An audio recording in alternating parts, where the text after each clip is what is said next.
شهر رمضان الذي أنزل فيه القرآن هدى للناس وبينات من الهدى والفرقان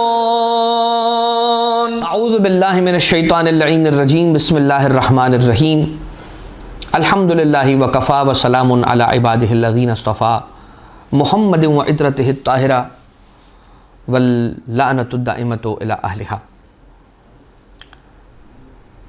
اذان محترم، مسلسل ہماری گفتگو ماہ رمضان المبارک کی روزانہ کی جو مختصر دعائیں ہیں ان کی مختصر تشریح کے باب میں اور عنوان سے جاری و ساری ہے۔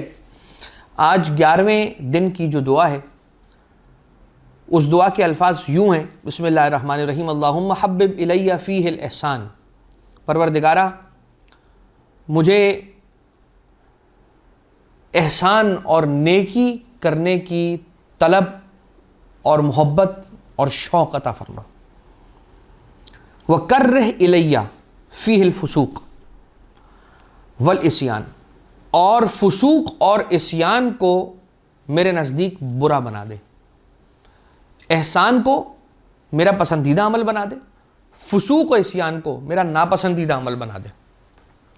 مجھے کراہت ہو، نیکی کرنے کا میرا دل چاہے اور فسوق و عصیان سے دور رہنے کا میرا دل چاہے۔ وحرم علی فیہ السخط والنیران، اور اے پروردگار مجھ پر حرام کر دے اپنی ناراضگی کو اور اپنی جہنم کی آگ کو، مجھ پر حرام کر دے۔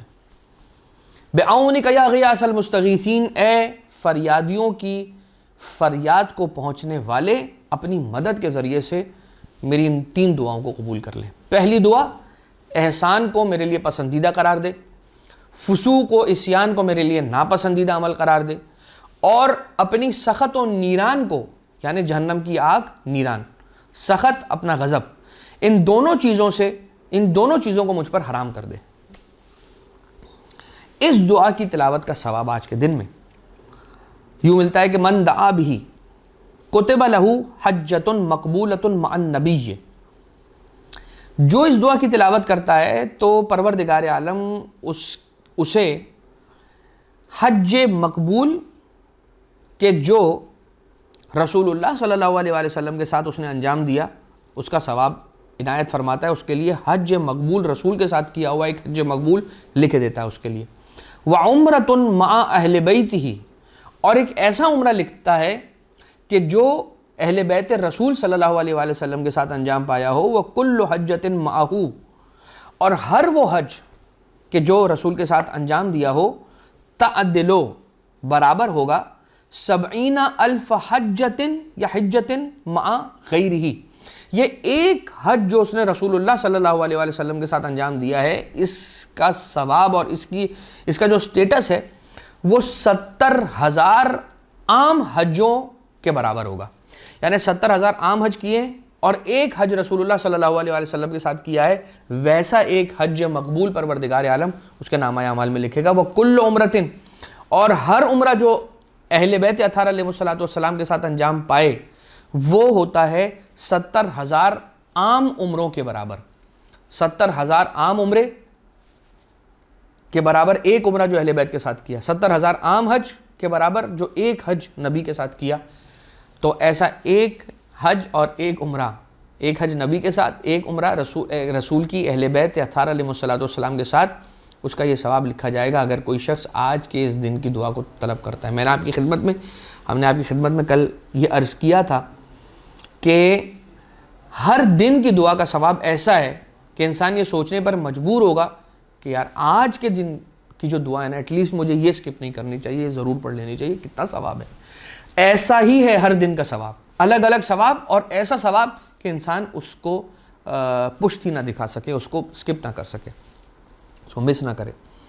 ان اللہ یحب المحسنین، احسان کرنے کی مجھ میں احسان کرنے کا شوق پیدا کر دے، احسان کا عمل میرے لیے پسندیدہ عمل قرار دے۔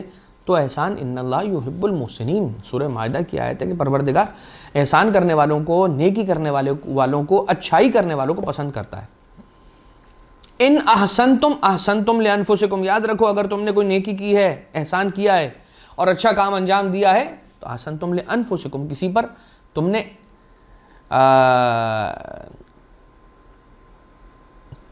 احسان نہیں کیا. یہ احسان وہ والا احسان نہیں ہے، یہ احسان جو ہمارے یہاں رائج ہے وہ والا ہے. تو ان احسنتم احسنتم لانفسکم، اگر تم نے کوئی نیکی کی تو یاد رکھنا وہ تم نے اپنے لیے کی. اچھا، یہ سورہ اسراء کی آیت ہے. جو انسان نیکی کرتا ہے وہ اپنے لیے کرتا ہے. ایک واقعہ ہے اس کے اعتبار سے، بنی اسرائیل. اچھا، یہ واقعہ مولا سرکار امام علی ابن موسیٰ الرضا علیہ آلاف التحیت والثناء مولا نقل فرماتے ہیں کہ بنی اسرائیل میں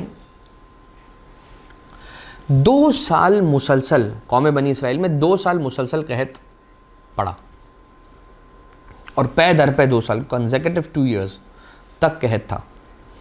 ایک دن ایک عورت نے روٹی کا ایک لقمہ، اب وہ روٹی جو اس کے پاس بچ گئی ہوگی وہ اس نے کھانے کے لیے اس کا ایک لقمہ بنایا، اور وہ لقمہ بنا کے اپنے منہ کے قریب، اپنے دہن کے قریب لے کر آئی. قریب تھا کہ وہ اسے اپنی زبان پر رکھ لیتی. دروازے پہ دستک ہوئی اور دروازے کے باہر سے یہ آواز آئی، یا امت اللہ الجوع، اے اللہ کی کنیز میں بھوکا ہوں. اب قحط کا دور ہو، کھانا دانا پانی مل نہ رہا ہو، اور ایسے دور میں اگر کسی کے پاس ایک روٹی کا ایک ٹکڑا، ایک لقمہ آ جائے تو یہ بہت بڑی اس کے لیے چیز ہوتی ہے. اور وہ ایک لقمہ، جس ایک لقمے پہ اس نے پورے دن میں گزارا کرنا ہے، وہ کھاتے ہوئے اگر کوئی دروازے پہ دستک دے دے تو کیا عالم ہوگا. رکے گا نہیں، فوراً کھا لے گا. ایک سیکنڈ مزید انتظار نہیں کرے گا. وہ کہیں ایسا نہ ہو کہ اندر آ جائے اور مجھ سے لے جائے چھین کے، نعوذ باللہ من ذالک. اس خاتون نے یہ سوچا کہ میں کھا لوں اور وہ بھوکا رہے. جو دروازے کے پیچھے سائل کھڑا ہوا ہے، فقیر بھوکا شخص، وہ بھوکا رہے، میں کھا لوں، یہ کیسی بات ہوگی. لہٰذا اپنے منہ سے لقمہ چھوڑ کر لے جا کے وہ لقمہ اس بھوکے شخص کو دے دیا کہ جس نے کہا تھا، یا امت اللہ، اے اللہ کی کنیز الجوع. یہ واقعہ ہو گیا. پھر کوئی ایک موقع آیا، کوئی ایک دن ایسا آیا کہ یہ لکڑیاں کاٹنے کے لیے اپنے چھوٹے بچے کو لے کر جنگلات کی طرف گئی. اپنے چھوٹے بچے کو ایک کونے پر بٹھا دیا اور لکڑیاں کاٹنے لگی، اور لکڑیاں کاٹ کے لکڑیاں جمع کرتی جا رہی ہے. بچہ بیٹھا ہوا ہے ایک کونے میں. اتنے میں کسی ایک مقام سے ایک بھیڑیا نمودار ہوا، آیا، اس نے بچے کو دبوچا اور اٹھا کے چلتا بنا. یہ خاتون دیکھ کر چیخنے لگی، شور کرنے لگی، گھبرا گئی اور اس کے پیچھے پیچھے دوڑنے لگی. پروردگار عالم نے حضرت جبریل امین علیہ السلام کو حکم دیا اور کہا کہ اے جبریل جاؤ اور اس بھیڑیے کے منہ سے یہ بچہ لے کر اس خاتون کو واپس پلٹا دو. یہ چلی. بچہ حضرت جبریل امین علیہ السلام نے اس بھیڑیے کے منہ سے نکالا اور اس ماں کی گود میں لا کے رکھ دیا. اور جناب جبریل علیہ السلام یہ جملہ کہہ رہے تھے، لقمے کے بدلے لقمہ. وہاں تم نے ایک لقمہ اپنے منہ سے نکال کر اس کے حوالے کر دیا تھا، یہاں تمہارا بچہ ابھی بھیڑیے کا لقمہ بن گیا تھا، تم نے ایک سائل کے لیے اپنا لقمہ چھوڑا، ہم نے تمہارے لیے اس بھیڑیے کا لقمہ جو کہ تمہارا بچہ تھا وہ تمہیں پلٹا دیا، لقمے کے بدلے لقمہ. کیا تم راضی ہو؟ کیسا واقعہ ہے یہ. اور یہ واقعہ نیکی کے آثار میں سے ایک اثر ہے کہ وہ خاتون، یہ واقعہ اوال اللیالی نام ہے کتاب کا، جلد نمبر 1 صفحہ نمبر 354 پر لکھا ہوا ہے. وسائل الشیعہ کے جلد نمبر 9 صفحہ نمبر 380 پر یہ واقعہ موجود ہے. جو ریفر کرنا چاہیں ان کے لیے ریفرنس کے طور پر عرض کر رہا ہوں. نیکی کی، اپنا لقمہ چھوڑا، پروردگار عالم نے اس بھیڑیے کا لقمہ چھڑوا کے بچہ اس تک واپس پہنچایا. کیا نظام ہے پروردگار کا. کوئی توکل کرنے والا ہو تو ہو، اللہ پہ یقین رکھنے والا ہو اور اس پر یقین رکھ کے نیکی کرے کہ یہ میری کی ہوئی نیکی مجھ تک واپس پہنچے گی، واپس پلٹے گی لازماً. ابن عباس ہیں.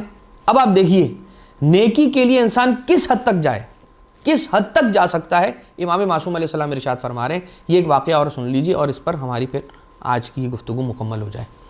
ابن عباس رضی اللہ تعالیٰ عنہ علیہ الرحمت و رضوان یہ کہتے ہیں کہ میں مسجد الحرام میں موجود تھا, امام حسن مجتبیٰ علیہ الصلوۃ والسلام کی خدمت میں حاضر تھا, یعنی ان کی معیت میں مسجد الحرام گیا تھا. امام مسجد کے اندر اعتکاف میں بیٹھے ہوئے تھے, معتکف تھے مولا, مسجد میں اعتکاف کیا ہوا تھا مولا نے, طواف کے اندر مشغول تھے. اور طواف کے دوران ایک شخص آیا, امام کے چاہنے والوں میں سے تھا, مومنین میں سے تھا, اور مولا کے موالیوں میں سے تھا, یعنی کہ مولا سے مودت اور محبت رکھنے والوں میں سے تھا. آقا کی خدمت میں آیا اور آنے کے بعد یہ کہنے لگا کہ مولا, اے فرزند رسول, مجھ پہ بہت سارا قرض ہے اور اس کی مقدار اتنی ہے, کچھ اگر ہو سکے تو میری مدد فرما دیجیے. مولا نے فرمایا کہ اس کعبے کے رب کی قسم, یعنی کعبۃ اللہ کی طرف اشارہ کر کے امام حسن مجتبیٰ علیہ الصلوۃ والسلام نے ارشاد فرمایا کہ اس کعبے کے رب کی قسم, میں نے اس حال میں صبح کی ہے کہ میرے پاس کچھ بھی نہیں, میرے پاس کچھ بھی نہیں ہے. اب آپ کہیں گے کہ وہ کہ جن کے دست مبارک میں زمین و آسمان کائنات کا اختیار پروردگار عالم نے دے رکھا ہے, وہ امام حسن مجتبیٰ علیہ السلام یہ کہہ رہے ہیں کہ میرے پاس کچھ نہیں ہے. تو اس وقت امام حسن مجتبیٰ علیہ الصلوۃ والسلام کے پاس کچھ نہیں ہے دستی کہ جو اس شخص کو دے کے اس کی حاجت روائی کر سکیں. اور ہر وقت معجزہ دکھانے کا وقت نہیں ہوتا ہے, یعنی معجزہ دکھانے کی صلاحیت رکھتے ہوئے بھی معجزہ کب دکھانا ہے یہ امام معصوم کو بہتر معلوم ہے. تو امام معصوم علیہ السلام فرماتے ہیں اس وقت میرے ہاتھ میں کچھ بھی نہیں ہے, لہٰذا میں معذرت چاہتا ہوں. تو پھر اس نے پلٹ کر کہا کہ ٹھیک ہے, تو پھر ایک کام کریں کہ میرے ساتھ چلیں, اور وہ شخص جو مجھے ڈرا رہا ہے, دھمکا رہا ہے اور یہ کہہ رہا ہے میں تمہیں قید کر لوں گا, اس سے مجھے کچھ مہلت دلوا دیجیے, کوئی ٹائم دلوا دیجیے, وقت دلوا دیجیے کہ میں تھوڑا سا وقت لے کے اس کی جو اماؤنٹ ہے اس کو واپس پلٹا دوں گا, اس کا قرض اس کو واپس پلٹا دوں گا. تو مجھے ڈراتا ہے. ابن عباس نے کہا کہ امام علیہ السلام نے طواف کو چھوڑا. نیکی کس حد تک, انسان نیکی کے لیے کس حد تک جائے. امام علیہ الصلوۃ والسلام نے طواف کو چھوڑا اور ابن عباس تعجب میں آ کر امام علیہ الصلوۃ والسلام سے پوچھنے لگے کہ اے مولا, آپ معتکف نہیں ہیں, آپ معتکف تھے, آپ تو مسجد کے اندر اعتکاف میں تھے, آپ مسجد سے باہر نہیں نکل سکتے تھے, آپ نے اس مومن کی حاجت روائی کے لیے مسجد سے باہر نکلنے کا فیصلہ کیا, آپ نے طواف کو چھوڑا, کیا وجہ ہے مولا؟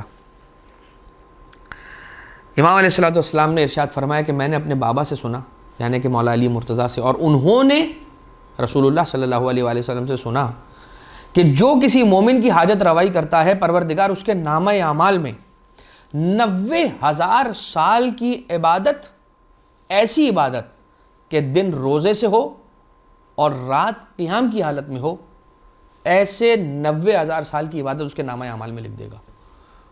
تو میں چھوڑ کر جو جا رہا ہوں وہ ایک اعتکاف ہے, جو چھوڑ کر جا رہا ہوں وہ ایک طواف ہے, اور جو مل رہا ہے وہ 90,000 طواف, 90,000 سال کی عبادت کہ دن میں روزے اور رات میں قیام کر رہا ہوں. امام معصوم علیہ السلام, اب وہ جو ایک واقعہ تھا کہ امام علیہ الصلوۃ والسلام کے ساتھ اب یہ مومن کی بھی احترام کا اس میں عنوان بنے گا کہ چونکہ مومن تھا اس لیے امام معصوم علیہ السلام اس کے لیے اعتکاف اور اس کے لیے طواف کعبہ چھوڑ کر تشریف لے گئے. کوئی غیر مومن ہوتا تو امام تشریف نہ لے جاتے. عین ممکن ہے کہ کوئی ایسا ہوتا کہ جو اللہ کے غضب کا مرکز ہوتا تو اس کی طرف اس کو سلام کا جواب دینا بھی امام گوارا نہ کرتے, لیکن یہ مومن تھا. چھٹے امام علیہ الصلوۃ والسلام طواف میں ہے, ایک مومن آیا اور اس نے دیکھا کہ چھٹے امام طواف کر رہے ہیں, میں کیا ہی بات ہوگی کہ امام کے ساتھ طواف کے اندر شامل ہو جاؤں, کہ یہ کہا جائے کہ میں نے امام کی صحبت میں طواف کیا, امام کی معیت میں امام کے ساتھ طواف کیا. اس طواف میں کہ جس طواف میں امام جعفر صادق علیہ السلام مشغول تھے اسی طواف میں بھی شامل تھا. طواف کرتے کرتے ایک مومن نے دور سے اس مومن کو بلایا, وہ اسے اگنور کر رہا ہے, چھٹے امام دیکھ رہے ہیں, یہاں تک کہ دوسرے تیسرے چکر کے بعد امام نے فرمایا کہ کیا وہ تجھ سے مخاطب ہے؟ کہا ہاں. وہ مجھے بلا رہا ہے. کہا وہ مومن ہے؟ کہا ہاں مومن ہے. امام نے کہا ابھی اسی وقت طواف چھوڑ کر جا اور اس کی حاجت روائی کر اور پھر واپس آ. کہنے لگا کہ مولا یہ طواف یہ چھوٹ جائے گا. امام علیہ السلام نے فرمایا یہ بتا کہ طواف کرنا ہوتا ہے یہ تجھے کس نے سکھایا؟ ہم اہل بیت نے سکھایا, اور ہم ہی تجھے بتلا رہے ہیں کہ جا کر مومن کی حاجت روائی کر, کتنا امپورٹنٹ ہے مومن کی حاجت روائی کرنا، اس سے اندازہ کرنا چاہیے۔ لہٰذا پروردگار اس میں احسان اور نیکی کرنے کو میرے لیے پسندیدہ عمل بنا۔ فسوق اور عصیان، دو لفظ استعمال ہوئے ہیں، فسوق اور عصیان۔ ایک ہے فسوق یعنی کہ اطاعت کو ترک کرنا، اللہ کی بات کو نہ ماننا، اور عصیان یعنی کیا ہے کہ برے کام کو انجام دینا، یعنی جو واجبات ہیں ان کو چھوڑنا، اس کو فسوق کہا جاتا ہے، اور جو عصیان ہے حرام کام کو انجام دینا، اس کو عصیان کہا جاتا ہے۔ فسوق اس برے کام کو بھی کہا جاتا ہے کہ جو کھلم کھلا انجام دیا جائے۔ فاسق و فاجر وہ شخص ہے کہ جو کھلم کھلا گناہوں کو انجام دے، فاسق۔ لہذا فسوق اور عصیان، تو جو چھپا کر گناہ کیا جائے وہ عصیان، اور جو کھلم کھلا انجام دیا جائے وہ فسوق۔ لہذا پروردگار مجھے چھپے ہوئے گناہوں سے بھی بچا، اور علل اعلان گناہوں سے بھی مجھے نفرت کرنے کی توفیق عنایت فرما۔ مجھے برے لگیں، جب بھی گناہ کا ذکر آئے تو میں کراہت کروں، مجھے سے کراہت ہو، میں ان کی طرف، گناہوں کی طرف لپکوں نہیں، گناہ میرے پسندیدہ عمل نہ ہو۔ اب میں کیا کیا مثالیں دوں کہ جو برے عمل ہیں اور وہ ہمارے بہت سارے جوانوں کے فیوریٹ اعمال ہیں، فیوریٹ کام ہے، فلاں جگہ جانا، فلاں کام کرنا، فلاں سے ملنا، یوں کرنا، یہ کرنا۔ پروردگار برے اعمال کو میرے لیے کراہت کا سبب بنا، کہ برے اعمال کو سن کر مجھے کراہت ہے، تاکہ میں خود ان سے دوں۔ حرم علیہ فیہ السخط والنیران، اور پروردگار اپنی غصے اور اپنے غضب کو مجھ پر حرام کر دے، اور آتشی جہنم کو مجھ پر حرام کر لے۔ پروردگار عالم کے سخط اور اس کے غضب کا سبب مولا امیر المومنین علیہ السلام فرماتے ہیں 5 چیزیں ہیں جو اللہ کے غضب کو کھینچ کے لے کر آتی ہیں، 5 اعمال ہیں انسان کے۔ نمبر 1، والدین کو اذیت پہنچانا، یہ اللہ کو غضبناک کرتا ہے۔ قطع رحم کرنا، یعنی کہ جو انسان کے بلڈ ریلیٹیوز ہیں، بلڈ ریلیشن کے اندر جو اس کے رشتہ دار آتے ہیں، ان کے ساتھ اپنے تعلقات کو قطع کر لینا، چھوڑ دینا، برا سلوک کرنا ان کے ساتھ، یہ اللہ کو ناراض کرتا ہے۔ تاخیر کرنا نماز میں، اپنے وقت سے اس کو مؤخر کر کے، لیٹ کر کے پڑھنا، یہ پروردگار عالم کے غضب کا سبب بنتا ہے۔ اللہ کے حقوق کا ادا، یعنی حقوق الہیہ کا ادا نہ کرنا۔ اور نمبر 5، کسی امید رکھنے والے کو رد کر دینا۔ کوئی تم سے امید رکھتا ہے کہ میں اس کے پاس جاؤں گا، یہ تو میرا کام ضرور کر دے گا، اور اس کی امید کو رد کر دینا، اس کو خالی پلٹا دینا، یہ بھی اللہ کو غضبناک کرتا ہے۔ انسان اگر جو پوری اس کی امید ہے، جتنا وہ چاہتا ہے اتنا انسان اگر نہیں کر سکتا تو تھوڑا سا ضرور اس کی مدد کرے۔ جو بھی ہو، صرف مال کے لیے نہیں کہا جا سکتا، بہت ساری ہیلپس ہوتی ہیں۔ انسان کسی اپنے جملوں سے کسی کی مدد کر سکتا ہے، اپنے قلم سے کسی کی مدد کر سکتا ہے، خود جا کر اپنی پریزنس کی وجہ سے کسی کی مدد کر سکتا ہے۔ تو انسان جتنا جس کے لیے کر سکتا ہو، احسان اور نیکی کو ضرور انجام دے، اس دعا کے ساتھ کہ پروردگار ہماری اطاعتوں، عبادتوں کو، مناجات اور ریاضات و زیارات کو قبول فرمائے، بحق محمد و آل محمد علیہ السلام صاحب الامر علیہ الصلوۃ والسلام کے ظہور میں تعجیل فرمائے، ہمیں آقا کے اصحاب میں شمار فرمائے۔ وما علینا الا البلاغ المبین، وصلی اللہ علی محمد و آلہ الطیبین الطاہرین۔